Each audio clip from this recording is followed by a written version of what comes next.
우리에게 주시는 하나님 말씀을 함께 읽도록 하겠습니다. 요한복음 12장 1절에서 8절까지의 말씀입니다.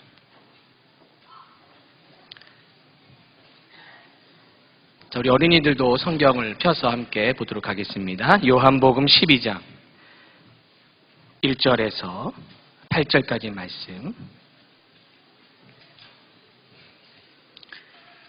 신약 167페이지 부분에 있습니다. 요한복음 12장 1절에서 8절까지 말씀. 우리 같이 한 목소리로 하나님의 말씀 함께 읽도록 하겠습니다. 6월절 엿새 전에 예수께서 베다니에 이르시니 이곳은 예수께서 죽은 자 가운데서 살리신 나사로가 있는 곳이라. 거기서 예수를 위하여 잔치할세 마르다는 일을 하고 나사로는 예수와 함께 앉은 자 중에 있더라. 마리아는 지극히 비싼 향유 곧 순전한 나드 한 근을 가져다가 예수의 발에 붓고 자기 머리털로 그의 발을 닦으니 향유 냄새가 집에 가득하더라. 제자 중 하나로서 예수를 잡아줄 가룟 유다가 말하되 이 향유를 어찌하여 300데나리온에 팔아 가난한 자들에게 주지 아니하였느냐 하니 이렇게 말함은 가난한 자들을 생각함이 아니요 그는 도둑이라 돈꾀를 맞고 거기 넣는 것을 훔쳐감이러라. 예수께서 이르시되 그를 가만두어 나의 장례할 날을 위하여 그것을 간직하게 하라. 가난한 자들은 항상 너희와 함께 있거니와 나는 항상 있지 아니하니라 하시니라. 아멘.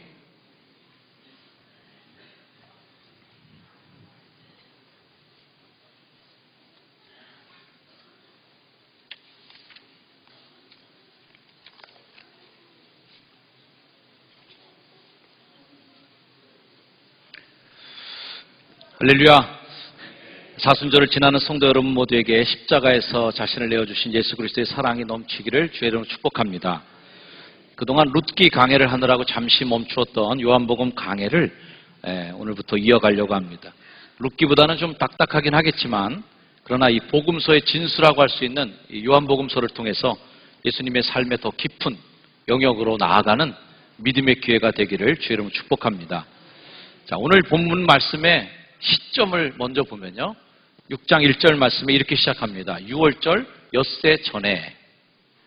자, 6월절 엿새 전 이 시간은 굉장히 중요한 시간입니다. 예수님의 공생에 있어서 마지막 6월절 기간은 어마어마한 사건들이 다 이 6월절에 다 집중되어 있습니다. 요한복음의 전체적인 흐름도를 이렇게 보자면요. 오늘 이 말씀의 주인공인 한 여자가 예수님의 발에 향유를 부은 이 사건을 정점으로 해서 예수님이 기적도 일으키시고 여러 가지 삶의 복음도 정하시다가 오늘 이 사건을 딱 정점으로 해서 급격하게 십자가, 고난, 이 사건 속으로 예수님이 급물살을 타게 되는 그 정점이 바로 오늘 예수님에게 기름을 부은, 흔히 도유사화라 불리우는 예수님께 기름 부은 여인의 사건입니다.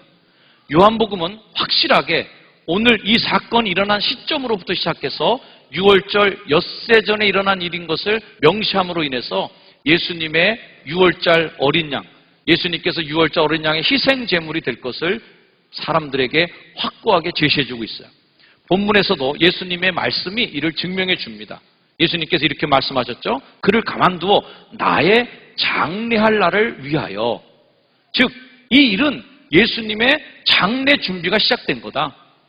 고난의 준비가 시작된 거다라는 걸 명쾌하게 말씀해 주셨습니다.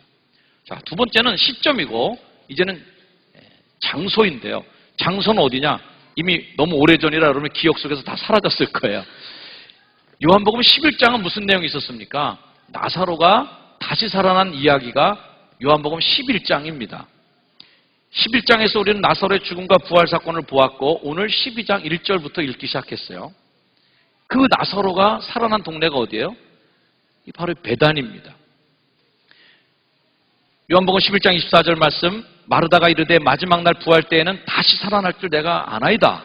예수님이 말씀하시죠. 나는 부활이요 생명이니 나를 믿는 자는 죽어도 살겠고 무릇 살아서 나를 믿는 자는 영원히 죽지 아니하니리 이것을 내가 믿느냐 하시면서 부활을 예고하셨습니다. 이 일이 일어난 데가 바로 베다니죠. 자, 12장 1절 말씀 다시 보면 6월절 엿새 전에 예수께서 베다니에 이르시니, 자, 이렇게 중요한 타이밍하고 이렇게 중요한 장소가 만납니다. 그 장소에서 오늘 이 사건이 생겼으니까 이 사건이 보통 사건은 아닌 거예요. 여러분들이 한번 주의 깊게 오늘 말씀을 들어보시길 바랍니다. 자, 이 여인이 기름 부은 이 사건을 바라보는 두 가지 시각이 있습니다. 한쪽의 시각은 부정적인 시각이에요. 먼저 말씀드리면 가룟 유다가 보는 시각입니다. 누가복음에는 예수님을 자신의 집에 초대한 사람을 바리새인이라고 그렇게 묘사하고 있습니다. 바리새인도 역시 여인이 예수님의 머리에 향유를 붓고 막 머리카락으로 예수님을 씻으니까 그 일을 비난했습니다. 어떻게 비난했냐면 이 예수님에게 향유를 붓고 자신의 머리를 닦는 여자가 어떤 여자인 줄 알았더라면 말릴 것이다. 즉 죄 지은 여자가 예수님을 이렇게 함부로 만지는데 왜 하지 말라고 말리지 않냐라는 부정적 시각으로 봅니다. 오늘 우리가 읽은 이 복음서 요한복음에는 이 일을 금전적인 이유로 부정적으로 봐요. 자, 12장 4절부터 5절 말씀을 보니까 제자 중 하나로서 예수를 잡아줄 가룟 유다가 이렇게 얘기합니다. 이 향유를 300데나리온에 팔아서 가난한 자들에게 주지 아니었느냐? 계산 빠르고 돈꽤 관리하시는 분, 계산 아주 빠른 경제 논리에 해박하신 가룟 유다께서 하신 말씀이세요. 그의 눈대중으로 딱 볼 때도 이 여자가 지금 예수님의 발 아래 붓는 그 향유의 값이 300데나리온은 좋게 나갈 것으로 딱 계산 끝납니다. 자, 1데나리온의 값어치는 얼마일까요? 예수님의 비유를 보면 포도 품꾼의 비유가 나오는데 그 말씀에 이렇게 나와요. 그가 하루에 한 데나리온씩 품꾼들과 약속하여 포도원에 들여보냈다. 자, 하루 품꾼 일당이 1데나리온입니다. 요즘 일당 얼마입니까? 저는 요즘 일당 얼마예요? 하루 정도? 3만 원? 10만 원? 그렇게 비싸요? 저도 좀 소개 좀 해주세요. 어디인지. 아마 이 경제적으로 우리나라에서 정부에서 규정한 일당은 제가 볼 때 6만 얼마대로 형성돼 있더라고요. 자, 좀 저렴하게 쳐서 5만 원만 치겠습니다. 5만 원만 쳐서 일당 300일을 계산해 보면 대략 값이 얼마 나올까요? 1,500만 원. 별로 안 놀라시네요. 여자가 예수님에게 발에다 확 분 값이 1,500만 원 봇대니까 지금. 다시 한번 해보겠습니다. 예수님의 발에다가 이 여자가 향유를 부은 값이 300데나리온인데 이 값이 오늘날 따지면 1,500만 원이나 되는 거예요. 여러분 많이 놀라셨죠? 저도 그 여자가 부은 향유가 너무 비싸서 많이 놀랐어요. 1,500만 원을 한 방에 날린 거예요. 얼마나 아까워요. 그러니 그렇게 계산해 보면 가룟 유다가 지적한 그 지적이 어느 정도 타당성도 있다, 일리가 있다라고 생각합니다. 그런데 에러가 하나 있어요. 성경은 이렇게 얘기합니다. 요한복음 12장 6절 말씀 한번 읽어볼까요? 시작. 이렇게 말하면 가난한 자들을 생각함이 아니요, 그는 도둑이라 돈꾀를 맞고 거기 넣는 것을 훔쳐갑니다. 이렇게 정의로운 얘기를 한 사람, 이렇게 바른 얘기를 딱 하신 분이 보니까 도둑놈이라는 거예요. 이게 에러예요. 사람은 묘한 성격이 있습니다. 사람의 성품 중에 묘한 특징 중에 하나는 자기가 저지르는 죄를 남이 저지르면 더 민감하고 흥분하는 반응을 보인다는 데 있어요. 내가 저지르는 죄를 다른 사람이 저지르면 오히려 관용하고 이해해 줘야 되잖아요. 아유, 저 사람도 나랑 똑같은 죄를 짓는구나 생각해야 되는데 오히려 내가 짓는 죄를 남이 저지르면 더 흥분하는 거예요. 그래서 어떤 사람이 여러분 주변에 있는 분들 중에 유독 어떤 특정한 사안에 대해서 더 예민하게 더 흥분하는 반응을 보이는 분이 있다면 그분은 오히려 그 일에 대해서 누구보다 더 잘 알고 있는 사람일 수 있다. 누구보다 그 일에 관심이 많은 분이다 라고 생각하면 비슷한 결과가 나올 겁니다. 성경은 이 유다의 정의로운 발언에 대해서 좀 의심의 눈초리를 보내고 있어요. 유다의 입술은 정의를 부르짖고 있지만 실제로는 그는 더 큰 부정을 저지르고 있었던 사람이었다는 겁니다. 어둠을 탓하기 전에 한 자루에 촛불을 켜는 것이 낫다. 한참 읽어볼까요? 시작.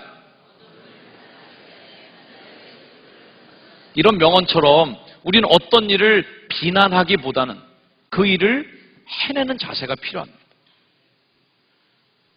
가룟 유다가 실제로 자신의 삶 속에서 정말 자기의 재산을 팔아서 내 소유를 팔아서 가난한 사람들을 구제하고 그 사람들에게 자신의 것을 나눠주는 사람이 이 말을 했더라면 얼마나 좋았겠는가. 그렇게 반듯한 말인데 그 말을 하는 사람이 그 일을 행동으로 취하는 사람이었더라면 그 말에 힘이 실렸을 텐데 그 말이 공허하게 들리는 이유는 바로 그가 도둑이고 돈꾀에 맡으면서 훔쳐가는 돈이 있다는 겁니다. 성경이 보는 시각은 그 사람이 하는 말에 대해서 아니야, 이건 정의로운 말이 아니라는 겁니다. 이 다른 유다가 생각할 때 좀 더 예민하게 반응할 만해요. 아유, 돈꾀에서 돈을 빼가는데 300데나리온을 갖다가 나한테 기부했더라면, 우리 예수님에게 다 팔아갖고 300데나리온을 기부했더라면 그걸 내가 돈꾀 맡아서 관리하고 있을 텐데 거기서 그냥 쏙쏙 빼먹으면 말이죠, 최소한 300데나리온 중에 30데나리온 이상은 내가 다 꿍쳐먹고 이거 내 입마에 포켓하고 여기저기 쓸 수 있었을 텐데 이걸 왜 여기다 보갖고 말이야, 왜 이렇게 내가 주머니에 들어오는 돈도 없이 말이야. 이 급풍분한 거죠. 비난하게 된 거예요. 그런 비난을 여인에게 하기 전에 유다 자신이 먼저 그 일을 했더라면 얼마나 좋았을까 하는 생각이 듭니다. 제 친구 교수가 페이스북 담벼락에다 어느 날 글을 하나 썼던 걸 제가 기억나는 게 있었어요. 그래서 오늘 이 설교하면서 그 이야기가 좀 생각나더라고요. 여러분에게 한번 그 이야기를 소개하려고 합니다. 글 제목은 목욕탕 때밀이입니다. 제가 직접 인용을 해드릴게요. 저자에게 어젯밤에 제가 허락받았습니다. 오늘 설교할 때 네 말을 인용할 것이다. 허락하시겠는가? 저작권 없으니까 마음대로 사용하시라. 제가 허락을 받았어요. 허리 통증으로 고생한 지 4년째다. 허리 자가치유를 선택한 이후 약과 병원을 끊고 수영을 하기로 하고 시내 중심에 있는 스포츠센터에 거금을 주고 1년 등록을 했다. 첫날 운동을 마치고 탕 속에 들어간 나는 질겁했다. 손이 닿는 바닥이 미끄덩거린다. 천장을 쳐다보니 곰팡이가 이곳저곳. 어마어마하게 큰 사우나를 겸한 이곳은 지저분한 수준이 극에 달한다. 겉으로 보기에는 물도 파랗고, 그래서 첫날부터 따지기 시작했다. 결국 주민센터, 구청, 시청까지 제보하고 온갖 방법을 다 동원해서 이 사우나를 고발한 거예요. 돌아온 건 헬스클럽 직원들의 불편한 눈살. 아예 나를 보고 인사도 안 한다. 어느 순간 그 넓은 목욕탕을 청소하시는 그분을 보았다. 혼자서 그 일을 하고 계신 거였다. 스포츠센터는 주상복합을 갖춘 곳인데 사장이라는 인간은 감옥에 가 있다. 요즘은 직원들이 나를 반기고 있다. 특히 청소하는 그분이 나를 반긴다. 왜냐하면 내가 말이 없어졌기 때문이다. 좀 더 갈 때까지 가보려던 나는 포기하고 말았다. 왜? 이유는 청소하는 그분 때문이다. 요즘은 몸을 닦고 나면 그곳으로 내가 앉은 의자와 내가 쓴 샤워기를 닦고 있다. 아마 1년쯤 지난다면 내가 앉은 모든 의자들이 다 깨끗해져 있겠지. 소망을 가져본다. 한 번에 한 개씩. 제도가 바뀌어져야 하는 것은 사람들의 생각이 함께 바뀌기 전에는 안 바뀐다. 어지르는 사람, 더럽히는 사람이 나눠져 있는, 그래서 그것을 차별로 인식하는 곳에서는 절대로 안락한 환경을 볼 수 없음을 알았다. 그래, 내가 청소하는 거다. 내가 어질러 놓은 것, 내가 더럽혀 놓은 것, 조금만 남이 어질러 놓은 것과 더럽힌 것을 내가 깨끗이 청소한다면 거기에 소망이 있을 것이다. 그러면서 사족을 달았어요. 하지만 내 돈 내고 가는 그곳에서 목욕탕 구석구석 때를 미는 내 신세가 조금은 서글프다. 어제 인용할 것을 친구에게 부탁하면서 설교 중에 내가 그 인용할 거야. 내가 이렇게 얘기를 했더니 그 친구가 그 이후의 이야기를 해주더라고요. 자기는 요즘에 그 사우나 안 다닌답니다. 근데 자기가 그 헬스클럽을 관두기 전에 그 헬스클럽이 너무 깨끗해졌대요. 그런 컴플레인하고 항의했던 것들이 받아들여졌는지 아주 깨끗하게 변화가 되었답니다. 여러분, 저는 이 얘기를 이렇게 친구 글을 읽으면서 남 비난하긴 참 쉽다. 왜 이거 이렇게 더럽냐? 물때가 묻었는데 왜 이렇게 더럽냐? 내가 앉는 의자에 깨끗해야 되는데 이거 왜 이렇게 지저분하냐? 하고 거칠게 항의하고 남을 비난하긴 쉽지만 내가 그 자리를 닦는 사람은 많지 않다는 것입니다. 누군가 하는 일에 대해서 비난하기 쉬워요. 왜 그래 저 사람? 저거 저렇게 하면 안 돼! 라고 할 수는 있지만 내가 그 일을 해내야 되는 거죠. 자, 가룟 유다가 이런 시각으로 보고 있다면 예수님은 긍정적 시각으로 그 일을 봅니다. 가룟 유다가 비판하는 그 비판에 대해서 예수님은 정답을 하진 않았어요. 그거에 대해서 항변하진 않았지만 여자를 평가하는 평가로 그 대답을 대신합니다. 자, 12장 7절 말씀이에요.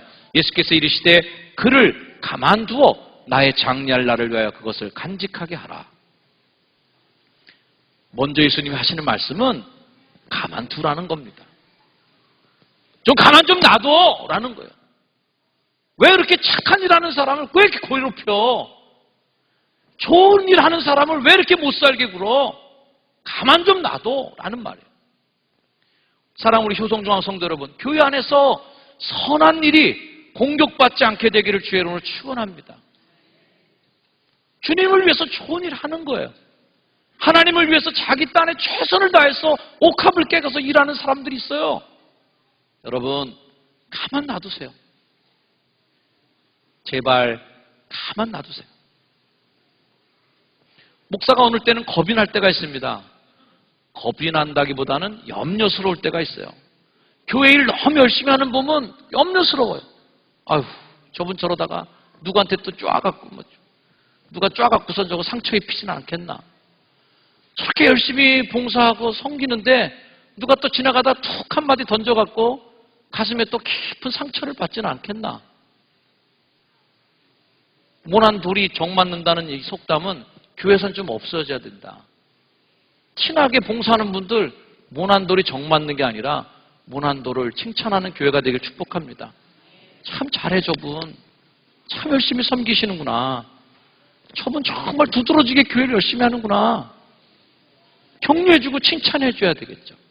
세상의 논리는 모난 돌을 정 때리는 거예요. 콕콕 찍어갖고선 다. 교회가 그러다 보니까요. 잘하려는 사람들이 다 죽어가요. 열심히 하는 사람들 다 상처받아 쓰러져요. 누가 일을 합니까?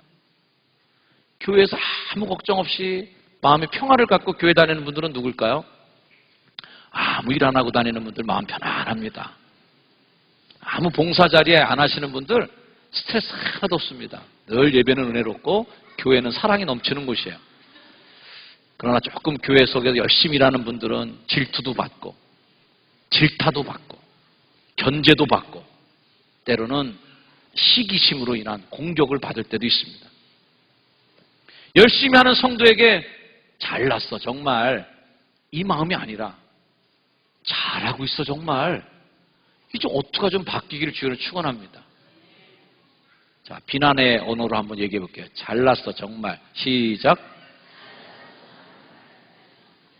발음이 너무 익숙하고 좋으신데 너무 찰지게 발음하시는데 이거 많이 해보신 거 아니에요? 이 말을 좀 어투를 바꿔서 잘한다 정말. 시작. 잘한다 정말. 자, 옆에 분에게 한번 얘기해 주세요. 시작. 잘한다 정말. 어우, 너무 잘해. 너무 멋있어. 너무 잘하고 있어. 응원해 줄게. 내가 지지해 줄게. 당신 내가 지지해 주고 응원해 줄게. 힘내서 더 잘해. 내가 하는 몫까지 당신이 해주니까 너무 감사해. 칭찬해 주길 주여는 축복합니다. 더 이상 잘하는 분들이 교회에서 눈치 보지 않는 그런 때가 오기를 축복합니다. 잘하는 분들이 눈치 봐요. 그리고 잘 안 하는 분들이 눈치 하나도 안 봐요. 너무 당당해 그분들은. 너무 떳떳해. 근데 잘하는 분들은 늘 눈치 봐요. 아, 목사님 내가 너무 이거 하다가 다른 사람들이 이거 상처받으면 어떡해. 아유 열심히 하세요 그냥. 아유 목사님 그래도 그렇죠. 내 마음이 너무 불안하고요. 목사님 아무도 모르게 하는 걸로 해주세요. 익명으로 하게 해주세요. 목사님 광고 내면 안 돼요. 이런 말을 들을 때마다 좀 서글퍼져요. 성경은 이 착한 선행을 하는 그 여인의 일에 대해서 가만두라는, 비난의 목소리가 벌써 탁 들어가는 거예요. 잘났어, 정말. 저거 300데나리를 했는데 저걸 그냥 확 이렇게 비난의 소리가 나가요.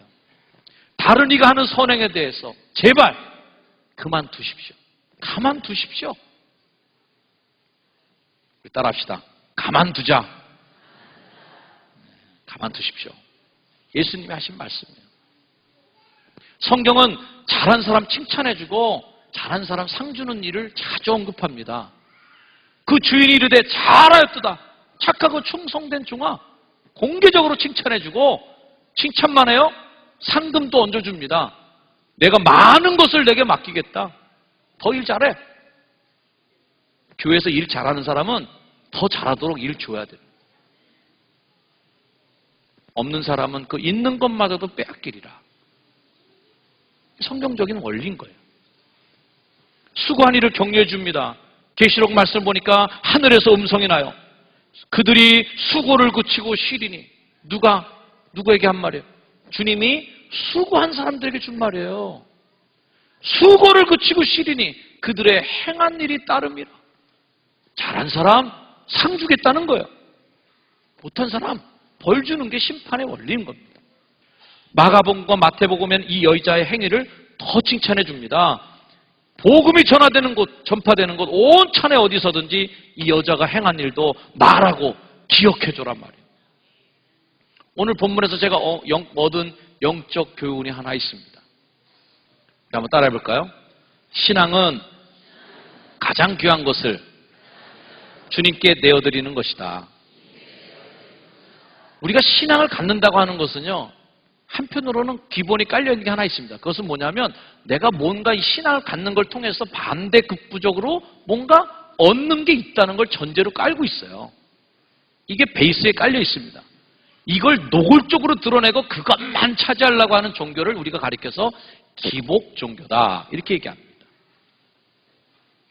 그러나 기복 종교가 아니더라도 노골적이진 않지만 어느 누구의 마음에도 내가 바라고 소망하는 것을 내가 믿는 절대자에게, 내가 믿는 하나님에게, 어떤 신에게 부탁하고 요청하는 거, 이거 누가 비난할 수 있겠습니까?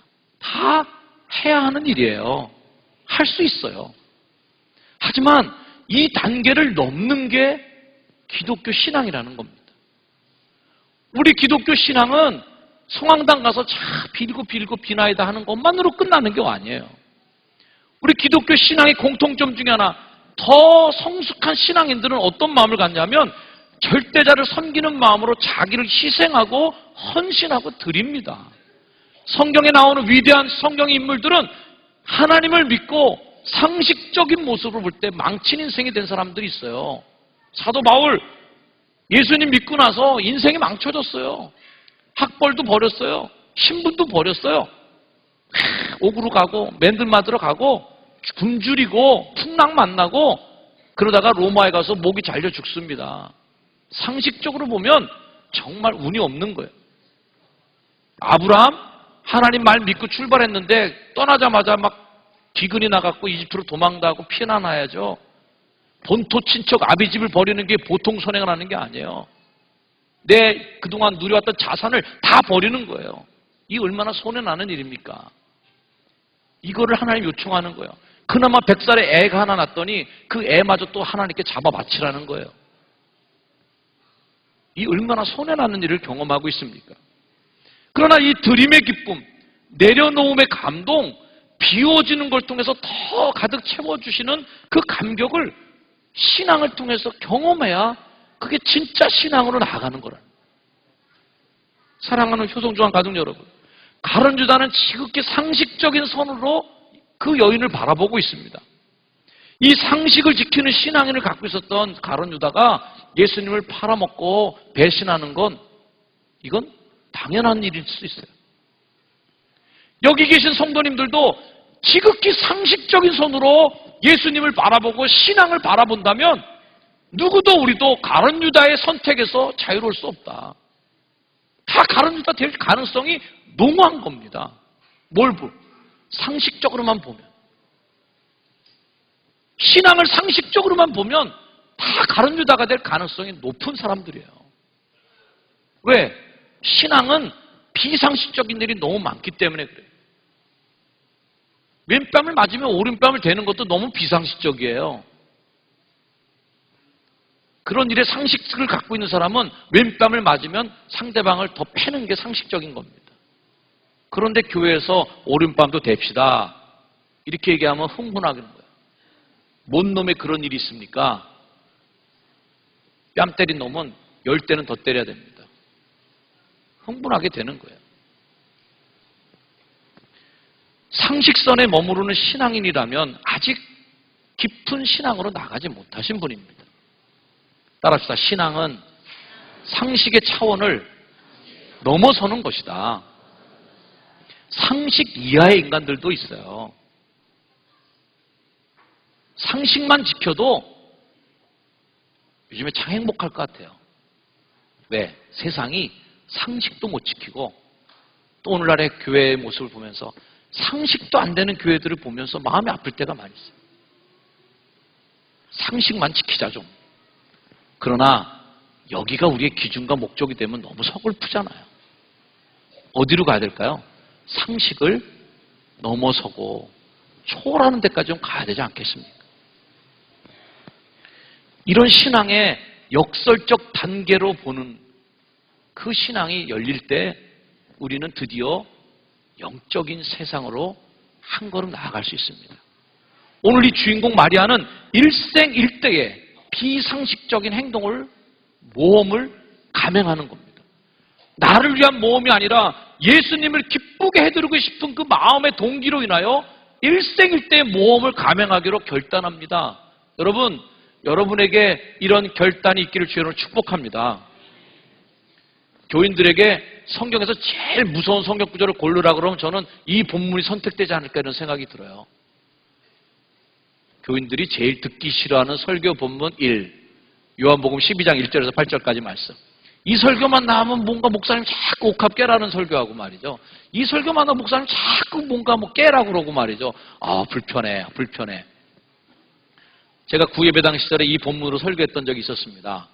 그때 이 설교를 준비하면서 제가 그 당시 옥합 깨는 설교를 하려니까 나도 옥합을 뭔가 깨야 되는데 그때 제가 갖고 있었던 가장 감당하는 물건이 카메라였었어요. 그래서 이 카메라를 내놓고 설교한 날이 바로 이 설교 본문이에요. 아주 못된 설교 본문이에요. 설교하는 사람한테도 부담을 주고 설교를 듣는 사람한테도 부담을 주는 아주 부담스러운 설교 본문이 이 설교 본문인데 룻기 끝나자마자 이게 걸릴 게 뭐예요? 여러분, 정말 그리스도를 위한 하나님을 향한 모험을 하고 있는 거예요. 거룩한 모험, 거룩한 낭비. 이 일이 모험인 이유는 더더욱 돈에 관계된 문제이기 때문에 모험인 것이었습니다. 마가복음에는 이 여자가 옥합을 깼다 이런 표현을 쓰고 있어요. 마가복음 14장 3절 말씀, 그 옥합을 깨뜨려 예수의 머리에 부었다. 성서 주석가들은 깨뜨렸다라는 이 표현을 얘기하면서 옥합을 깨뜨린 이유는 다시 주워 담을 수 없게 하는, 다시는 깨뜨린 것에 대해서 미련조차 갖지 않게 하려는 의도였다라는 것을 얘기합니다. 자, 우리가 옥합을 깨지 않고 이 나들을 부으려고 그러면은 조금 쪼르륵 붓다가 갑자기 아까운데? 이런 마음이 들 수 있으면 바로 잔을 꺾을 수 있어요. 멈추는 거죠. 그러나 깨트리면 이미 소용이 없습니다. 비신앙인이든 신앙이든 간에 물질에 대한 미련을 버리기가 쉽지 않습니다. 어떤 사람들은 신앙인일지라도 정말 순간적인 감정으로 고액의 헌금을 약속했다가 후회하는 분들도 있어요. 헌금하고 나서 감동과 은혜가 영혼 속에 넘쳐야 되는데 오히려 후회하고 내가 왜 그랬을까? 오히려 헌금한 것이 시험이 드는 분들도 있습니다. 왜일까요? 아깝기 때문에 그렇습니다. 그런 이유였을까요? 이 여자가 한 일에 대해서 예수님은 가치 있게 보고 이 여자가 행한 일을 후대에 복음이 전파되는 곳에는 이 여자가 행한 일도 말해서 그를 기억해 주라라고 이야기하고 있습니다. 사랑하는 여러분, 기억되는 성도가 되기를 주의 이름으로 축원합니다. 제가 지난주에 인도공고 영성 집회를 갔습니다. 인도공고 집회를 가보니까 그 학교에 강당이 큰 게 없는지 그 옆에 있는 장석교회라는 교회를 빌려서 영성 집회를 했어요. 근데 장석교회가 이제 굉장히 한옥으로 지어진 기와가 잘 얹어진 아주 멋진 예배당입니다. 굉장히 그 동네에서는 영향력을 끼치는 교회인데요. 그 교회 계단 벽에 장식물들이 이렇게 전시되어 있는 걸 봤어요. 제가 사진 하나 찍어 왔습니다. 그 장식이 뭐가 되어 있냐면 이 동판이 거기에 되어 있는데 그 동판에 발자국이 찍혀 있고 자세히 갖다 보니까 이렇게 써 있었습니다. 천명 전도 제5호 권사 이은찬 2000년 1월 1일부터 2009년인가요? 2006년인가요? 저도 잘 안 보이는데요. 이 동판이 한쪽 벽에 5장이 붙어 있었습니다. 그래서 마지막 장을 제가 여러분에게 보여드리는 거예요. 1호, 2호, 3호, 4호, 5호까지 있습니다. 천명 전도 기념 명예의 전당에 들어오신 분들이니까 오늘의 장석교회가 있기까지 5명의 분들이 5,000명을 전도하신 거예요. 그리고 그 여인들의 한 일을 보니까 남자는 하나도 없었어요. 다 여자였었어요. 그분들이 한 일을 교회 벽에 붙여주고 기념해주고 있었습니다. 제 마음에 감동이 있었어요. 그리고 제가 그 사진을 찍어서 여러분 페이스북이나 밴드에서 보신 분들 있죠? 예, 제가 밴드에 페이스북에 올렸는데 이 페이스북에 사진을 올렸더니 많은 목사님들이 목사님 이 사진 좀 퍼가도 되겠습니까? 이 사진 좀 제가 교회에서 써도 괜찮겠습니까? 저에게 물어보는 분들이 많이 있었습니다. 그건 무슨 뜻일까요? 이 사진에 사람들이 감동을 받더라는 거죠.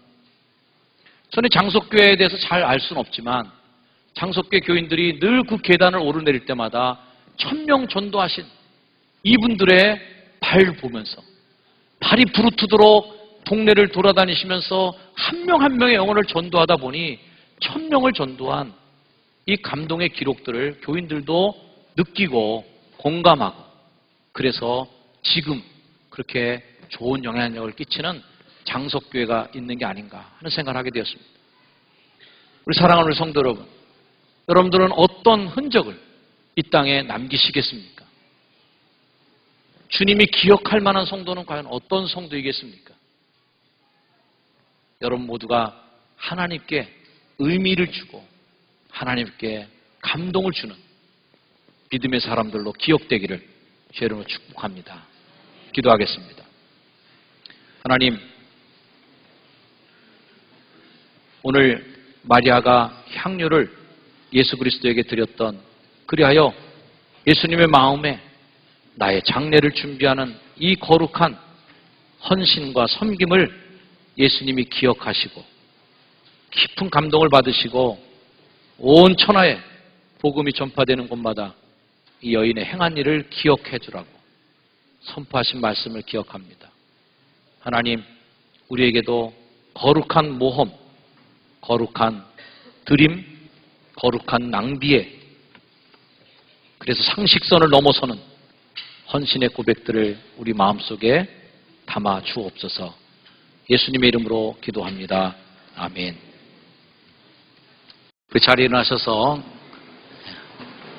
함께 결단 찬양하겠습니다.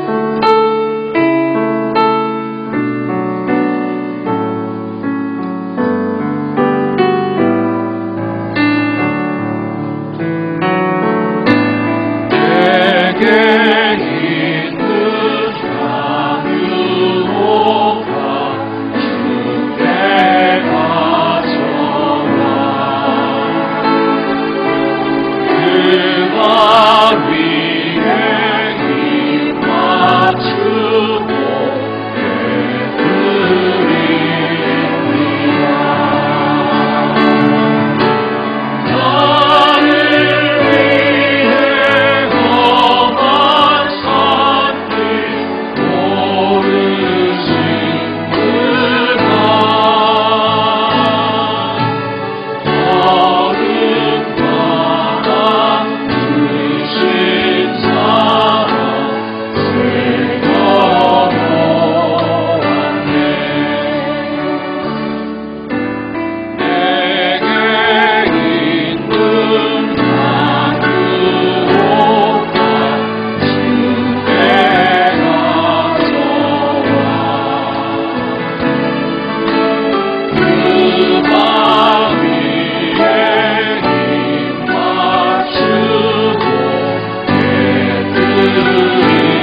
주님 발 앞에 엎드려 향유 옥합을 붙이며 예수 그리스도의 죽음을 기억하며 그분의 장례를 기념한 여인의 헌신과 사랑을 기억하며 다시 세상으로 나아갑니다.